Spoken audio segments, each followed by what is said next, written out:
नमस्कार, खबरें मध्य प्रदेश की देख रहे हैं आप। मैं हूं आपके साथ प्रशांत कटारे। रुख खबरों का। लॉकडाउन के दौरान लोग बेवजह घरों से ना निकलें, ये सुनिश्चित करने की जिम्मेदारी पुलिस प्रशासन की है। लेकिन रायसेन के सिलवानी में एसडीएम की पत्नी अपने पति की सरकारी गाड़ी में ड्राइविंग सीख रही हैं। जी हां, इसका एक वीडियो भी सामने आया है। इस वीडियो में एसडीएम अनिल जैन की पत्नी को सरकारी गाड़ी ड्राइव करते देखा जा सकता है। लॉकडाउन की वजह से खाली सड़कों पर एसडीएम की पत्नी फर्राटे से गाड़ी दौड़ाती हुई नजर आ रही हैं। ये तस्वीरें देख रहे हैं आप, ये दरअसल सरकारी गाड़ी रायसेन एसडीएम की है और उनकी पत्नी इस गाड़ी को ड्राइव करती हुई नजर आ रही हैं। यानी कि लॉकडाउन में खाली सड़कों का जो फायदा है वो इस अंदाज में एसडीएम की पत्नी उठाती हुई नजर आ रही है। पहली बात तो ये कि लॉकडाउन तोड़ा जा रहा है, दूसरी बात यह कि अगर लाइसेंस नहीं है तो दो कानून एक साथ उल्लंघन यहां पर करती हुई एसडीएम की पत्नी नजर आ रही हैं। जितेंद्र हमारे साथ जुड़ रहे हैं। जितेंद्र, तस्वीरें सामने आई हैं, रायसेन एसडीएम की पत्नी लॉकडाउन में ऐसा लग रहा है कि वो गाड़ी सीखती हुई नजर आ रही है। सरकारी गाड़ी, वो भी प्राइवेट नहीं, सरकारी गाड़ी। क्या अभी तक जानकारी मिल पाई है? लाइसेंस है क्या इन मैडम के पास और अधिकार किसने दे दिया सरकारी गाड़ी ड्राइव करने का? बिल्कुल प्रशांत, अगर बात करें तो ये जो एसडीएम महोदय की पत्नी हैं, ये स्वयं सरकारी वाहन को चला रही है और चला नहीं रही है, ये ड्राइविंग करना सीख रही हैं। तो कह सकते हैं कि लॉकडाउन में एक तरफ इनके जो पति महोदय हैं अनिल जैन, वो एसडीएम है रायसेन के, वो अपनी जगह पर बैठे हैं, कार्य कर रहे हैं घर बैठकर, और वहीं उनकी पत्नी ने उनके सरकारी वाहन को लिया और ड्राइवर के साथ ड्राइव करना सीख लिया। चूंकि सड़कें खाली पड़ी हैं, लोग घरों में कैद हैं, मगर एसडीएम की जो पत्नी है उन्हें ड्राइव करना। ठीक है जितेंद्र, रहिएगा हमारे साथ, मैं लौटता हूं आपके पास। और हमारे साथ news 18 Madhya Pradesh senior editor Praveen Dubey ji इस वक्त जुड़ गए। प्रवीण जी, तस्वीरें हैरान करती हैं, परेशान करती हैं। एक तरफ प्रशासन के ऊपर ही यही जिम्मेदारी है कि आप कानून और नियमों का पालन करवाएं, लेकिन जो कानून और नियम यहां पर तोड़ रहा है वो कोई और नहीं बल्कि एसडीएम की धर्मपत्नी है। बिल्कुल ठीक कह रहे हैं प्रशांत, ये सामान्य दिनों में भी बेहद आपत्तिजनक है और जब लॉकडाउन चल रहा हो तो इनके खिलाफ केस रजिस्टर होना चाहिए, इन एसडीएम महोदय के खिलाफ भी, कि अव्वल तो वो जिनके पास लॉकडाउन का पालन कराने की जिम्मेदारी है वो लॉकडाउन का उल्लंघन करा रहे हैं, नंबर 1, और नंबर 2 सरकारी वाहन का दुरुपयोग करा रहे हैं। मुख्यमंत्री शिवराज सिंह चौहान को तत्काल संज्ञान लेना चाहिए, कलेक्टर रायसेन को तत्काल संज्ञान लेना चाहिए कि इस तरह से लॉकडाउन का उल्लंघन करते हुए अव्वल तो वो सड़क में घूम रही है और सरकारी गाड़ी चला रही। मान लीजिए उनसे एक्सीडेंट हो जाए तो, मान लीजिए कोई बड़ी घटना हो जाए तो, और दूसरी बात यह है कि ये कैरियर हो सकती हैं बहुत ज्यादा। रायसेन में भी इसके मामले आ रहे हैं कोरोना के, ये लगातार बाहर निकलेंगे इस तरह से ड्राइवर के साथ, और उसके बाद हम वीडियो में दिखा रहे हैं कि वो किस बदतमीजी से जवाब दे रही हैं कि सब कुछ है मेरे पास, ये फालतू बात मत करो।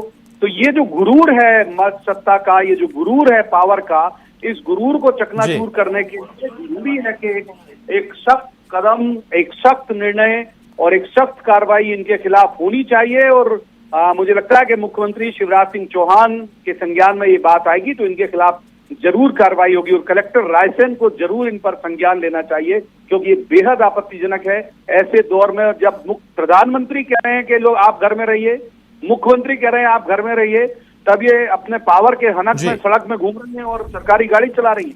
ये बेहद आपत्तिजनक मामला है प्रशांत जी।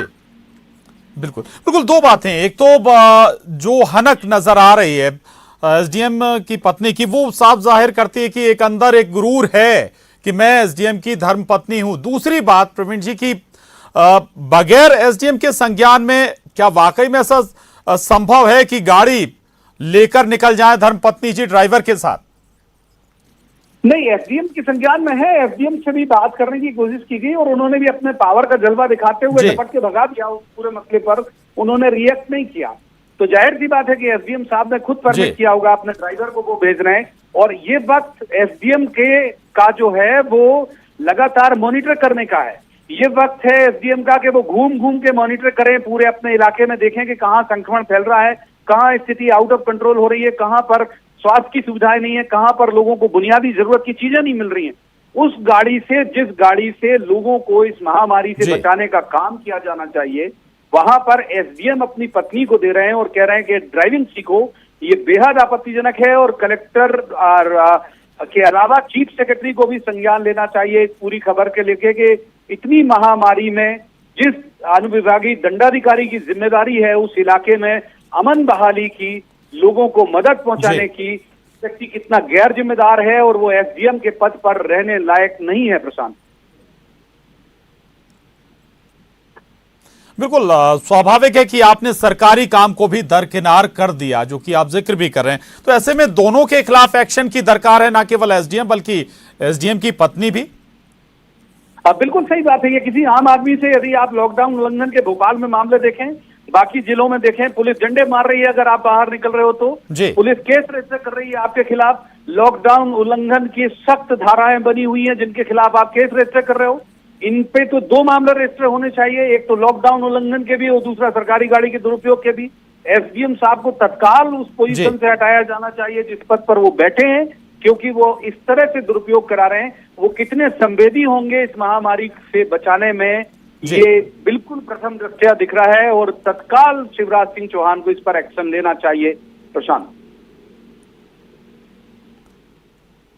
बिल्कुल, बहुत शुक्रिया प्रवीण जी हमारे साथ जुड़ने के लिए। जितेंद्र, आपका भी धन्यवाद। तो ये दरअसल एसडीएम रायसेन के एसडीएम, इनकी धर्मपत्नी गाड़ी ड्राइव करती हुई नजर आ रही हैं और जब एसडीएम महोदय से भी संपर्क साधने की कोशिश की गई तो उस पर कोई जवाब उन्होंने दिया नहीं। स्वाभाविक है कि इन्हें पूरी जानकारी थी कि इनकी धर्मपत्नी गाड़ी लेकर निकली हैं ड्राइवर के साथ, यानी कि परमिशन स्वाभाविक है कि वहीं से मिली होगी और सरकारी काम जो इन्हें करना चाहिए था इस गाड़ी के जरिए वो ये कर नहीं रहे थे।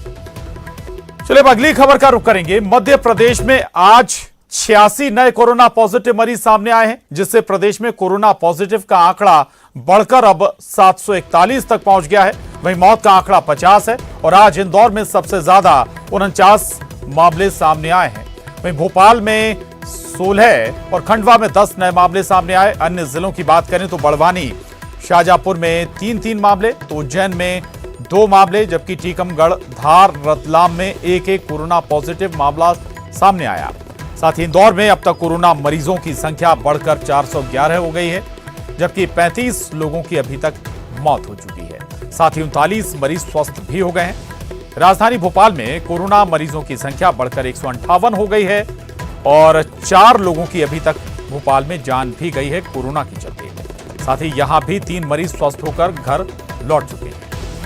उधर मुरैना की बात करें तो मुरैना में भी आज राहत भरी खबर आई। यहां 14 में से 7 कोरोना मरीजों की दूसरी बार भी रिपोर्ट नेगेटिव आई है, जिसके बाद उन्हें घर भेज दिया गया।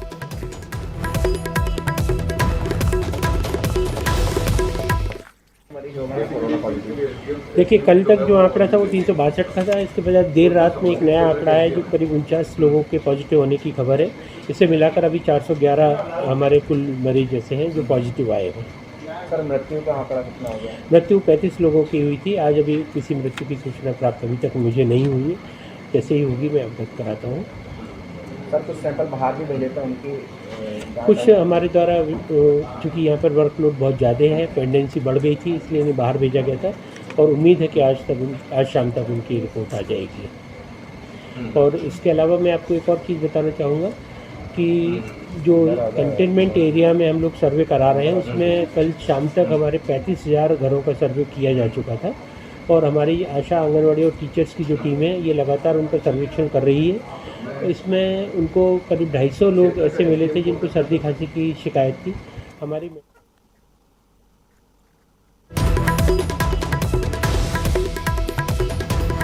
तो मध्य प्रदेश में सबसे ज्यादा 2 जिले और तीसरा जिला भी जोड़ दें, उज्जैन भी जोड़ दें, इंदौर, भोपाल के बाद और कुछ और जिले जहां पर अभी भी स्थिति या लगातार मामले बढ़ रहे हैं। अब ये देखिए आप देश में क्या हाल था 1 मार्च को और 16 मार्च को। 1 मार्च को जहां कुल 4 मामले थे, वहीं 16 मार्च तक यही संख्या बढ़कर 130 तक पहुंच गई थी, यानी कि आंकड़े लगातार बढ़ते हुए नजर आ रहे थे।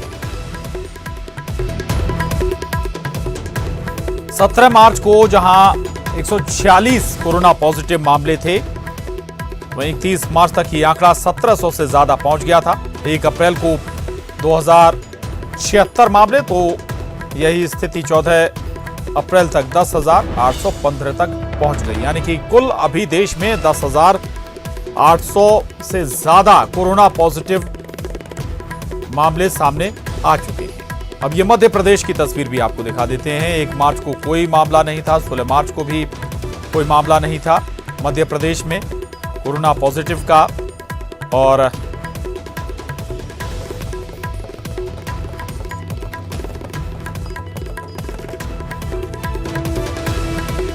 ये देखिए आप अप्रैल का ग्राफ आपके टीवी स्क्रीन पर है। 1 अप्रैल को 106 मामले, तो 771 मामले 14 अप्रैल तक हो चुके हैं।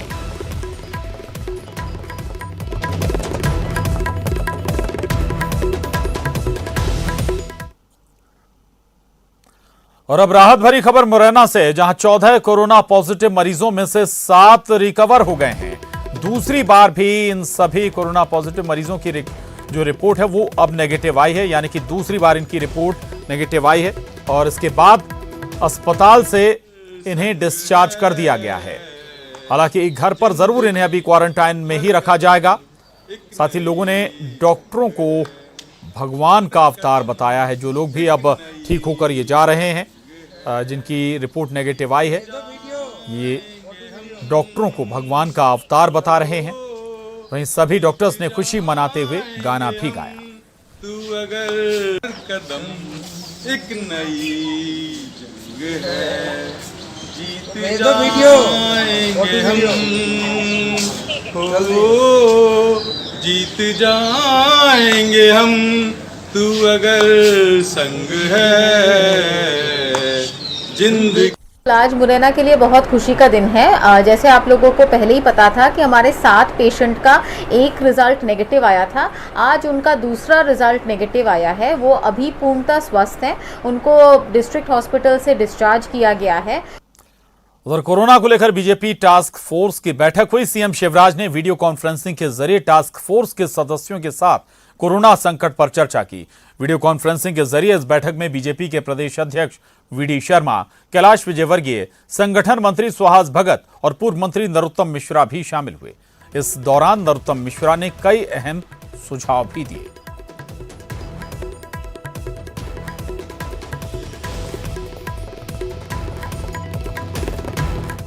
टास्क फोर्स की एक अपनी जो काम करने के जो तरीके और मर्यादाएं उसके आधार पर वो काम करेगा। इसलिए जो सुझाव आए हैं, जो आवश्यक है, वो एक दूसरे के साथ हम लोग कोऑर्डिनेट करते हुए सरकार और संगठन दोनों मिलकर के उस पर। और बड़ी खबर भोपाल से है। शिवराज सरकार ने बड़ा फैसला लिया है। कोरोना आपदा को लेकर यह फैसला लिया गया है। सरकार ने टेक्निकल एडवाइजरी कमेटी का गठन किया है।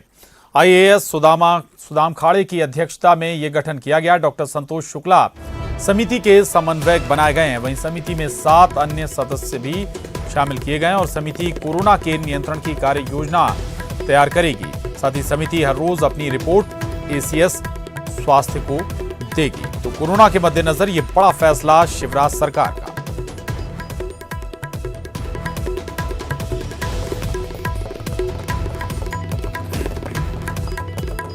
आपको एक बार फिर बता दें, दरअसल सरकार ने टेक्निकल एडवाइजरी कमेटी का गठन किया है। आईएएस सुदाम खाड़े की अध्यक्षता में ये गठन हुआ है।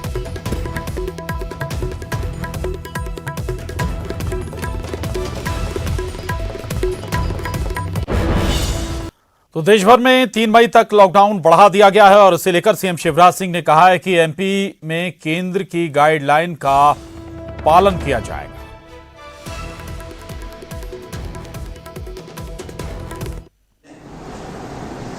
आज फिर सारे देश का मार्गदर्शन किया है। सारा देश और मध्य प्रदेश भी उन्होंने जो रास्ता दिखाया है, दिशा दिखाई है कोरोना को परास्त करने के लिए, उसी रास्ते पर चलेगा। उनके आह्वान का हम अक्षरशः पालन करेंगे, क्योंकि कोरोना संक्रमण को रोककर उसको समाप्त करने का यही उपाय है। कल विस्तार से गाइडलाइन घोषित की जाएगी। उन गाइडलाइन के आधार पर मध्य प्रदेश भी अपनी रणनीति बनाएगा और 3 तारीख तक, 3 मई तक मध्य प्रदेश में भी लॉकडाउन रहेगा। और खबर जबलपुर से, जहां ठाकुरताल पहाड़ी पर भीषण आग लग गई। फायर ब्रिगेड की टीम मौके पर पहुंची। आग बुझाने की कोशिशें अभी भी जारी हैं। करीब 10 एकड़ से ज्यादा क्षेत्र में बताया जा रहा है कि आग फैली हुई है, ऐसी आशंकाएं जाहिर की जा रही हैं। तो ये बड़ी खबर है जबलपुर से, जहां ठाकुरताल पहाड़ी क्षेत्र में जबरदस्त आग लगी हुई है। फायर ब्रिगेड इस आग पर काबू पाने की कोशिशों में जुटी हुई है। तस्वीरें देख रहे हैं आप, जो ठाकुरताल पहाड़ी क्षेत्र है वहां पर ये आग कई क्षेत्र में, बड़े क्षेत्र में फैल गई और करीब करीब 10 एकड़ में बताया जा रहा है कि 10 एकड़ क्षेत्र में फैल चुकी है। हमारे साथ पवन जुड़ गए जानकारी के साथ। पवन, कितना बड़ा ये एरिया है जहां ये आग फैली हुई है? आग बुझाने के लिए अभी क्या कोशिशें हो रही हैं? जी प्रशांत, ये जो ठाकुरताल पहाड़ी है, ये वही पहाड़ी है जहां पर नवंबर दिसंबर में तेंदुए के देखे जाने की सूचना थी और ये पूरा रहवासी इलाका इसके आसपास बना हुआ है। वीआईपी कॉलोनीज हैं यहाँ पर। और ये दोपहर में करीब 4 बजे इसकी सूचना मिली थी कि पहाड़ी से धुआं निकल रहा है और जब दमकल की गाड़ियां वहां पहुंची तब तक काफी हद तक वह आग फैल चुकी थी। अभी की तत्काल में जानकारी ये है कि 1 दर्जन से ज्यादा दमकल की गाड़ियां वहां पहुंच के आग बुझाने का प्रयास कर रही हैं, लेकिन अधिकतर क्षेत्र में जहां जहां आग दिख रही थी वहां तो बुझा ली गई है, लेकिन चिंगारियां दबी होने की आशंका है। हालांकि दमकल विभाग और जिला प्रशासन मुस्तैद हो गया है और तैनात है वहां पर पहाड़ी पे कि वो आग जो है वो रहवासी क्षेत्रों तक न पहुंचे। तो हालात बेहद गंभीर हैं फिलहाल, लेकिन कोई जनहानि नहीं हुई है, किसी तरह की कोई हानि अभी तक नहीं हुई है। जी, जहां ये आग लगी हुई है, क्या लोगों की आवाजाही भी थी वहां पे? और चूंकि लॉकडाउन चल रहा है और ऐसी स्थिति में आग लगी कैसे, क्या निकल कर आया अभी तक? प्रशांत, अभी तक ये स्पष्ट नहीं हो पाया है कि आग की वजह क्या है। शंका जताई जा रही है कि जो वहां से इलेक्ट्रिसिटी के वायर्स गए हुए हैं, जो हाई टेंशन लाइन गई हुई है, उसके कारण ये आग लगी है। संभवतः चिंगारी उससे निकली और उसके कारण ये आग लगी है, लेकिन स्पष्ट कारण अभी तक किसी के पास नहीं है। जहां तक लोगों के हानि की बात है तो वहां पर रहवासी एरिया जो है पहाड़ी से निचले हिस्से में है, लेकिन वहां तक अभी आग नहीं पहुंची है। पहाड़ी के ऊपरी हिस्से में जहाँ पूरा जंगल है, वन्य क्षेत्र है, जो जिसे वन्य क्षेत्र घोषित किया गया, वहां पर ये आग लगी हुई है, जिसको बुझाने के लिए दमकल की गाड़ियों को भी वहां तक पहुंचने में शायद काफी मशक्कत करना पड़ेगी, लेकिन दूर से ही वाटर बाउजर और बड़ी गाड़ियों से प्रयास किया जाएगा तो आग बुझाई जा सके। ठीक, बिल्कुल, बहुत शुक्रिया पवन आपका इस पूरी जानकारी के लिए, धन्यवाद। और अब अगली खबर का रुख करेंगे। कोरोना के इस दौर में सबसे अहम है इम्यून सिस्टम का मजबूत होना। अगर इम्यून सिस्टम मजबूत है तो फिर आपके लिए कोरोना वायरस ज्यादा घातक नहीं हो पाएगा। इसलिए आज कोरोना कंट्रोल रूम आपके लिए वो उपाय लेकर आया है जिससे इम्यून सिस्टम तो मजबूत होगा ही, साथ ही कहीं और जाने की जरूरत भी नहीं पड़ेगी। आप सिर्फ अपनी रसोई में जाइए और वहां रखे दालचीनी का इस्तेमाल योग गुरु अमृत राज के बताए तरीके से करिए।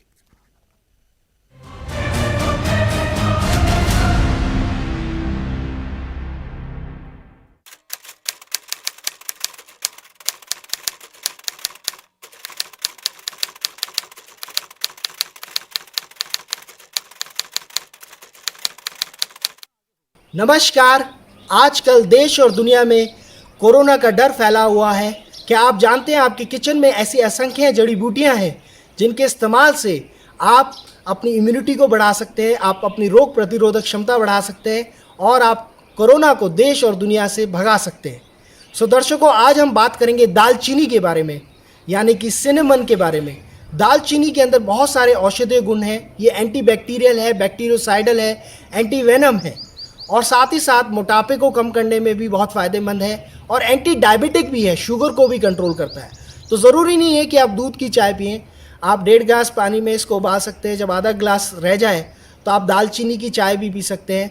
तो दालचीनी की चाय जो है आपके खून को भी साफ़ करती है और सबसे ज़्यादा जो इसका है औषधीय गुण है, ये एक प्रकार का रसायन भी है। ये आपके इम्यूनिटी को बढ़ाता है, आपके रोग प्रतिरोधक क्षमता को बढ़ाता है और साथ ही साथ कफ एंड कोल्ड में भी बहुत रामबान है।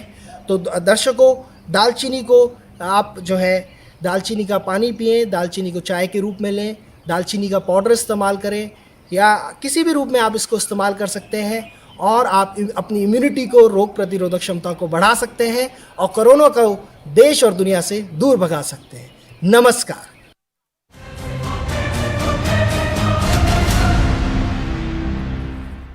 दालचीनी का इस्तेमाल जरूर आपने समझ लिया होगा अपना इम्यून सिस्टम बेहतर करने के लिए। बहरहाल इस बुलेटिन में बस इतना ही। खबरें लगातार जारी हैं।